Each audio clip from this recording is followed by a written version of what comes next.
Hi குட்டீஸ், இந்த கதையில் என்ன பார்க்க போகிறோம்னாக்கா கல்வி எவ்வளோ சிறந்ததுன்னு சொல்லிட்டு பார்க்க போகிறோம். ஓகே, புத்தகத்தை படித்தாக்கா எவ்வளோ நமக்கு நாலேஜ் ஏறும்னு சொல்லிட்டு அது மூலிமா ஒரு சின்ன கதை.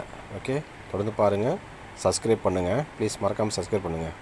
இளமாறன் என்ற ஒரு சிறுவன் ஒரு சிறிய கிராமத்தில் தனது அப்பாவுடன் பானை செய்யும் வேலையில் உதவி செய்து வளர்ந்தான்.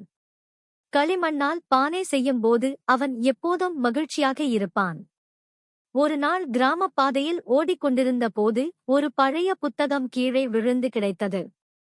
அதை எடுத்துக்கொண்டு, இதை யார் தவற விட்டிருப்பார்கள், தொலைத்தவர்கள் எவ்வளவு வேதனை அடைவார்கள், சரி யாரிடம் கொடுப்பது என்று யோசித்துக் கொண்டிருக்கும் போது அருகில் இருந்த ஒரு முதியவரிடம் சென்றான்.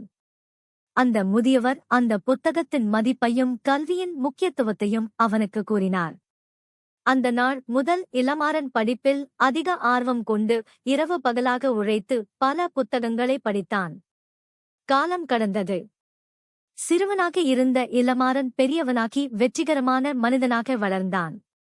பிறகு தனது கிராமத்திற்கே திரும்பி குழந்தைகள் நல்ல கல்வி பெற வேண்டும் என்று ஒரு பள்ளியை கட்டித் திறந்தான்.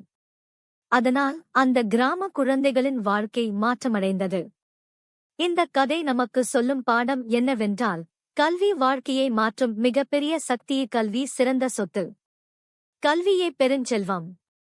இளமாறனைப் போன்று நீங்கள் பலருக்கு கல்வி கற்க உதவி செய்யுங்கள்.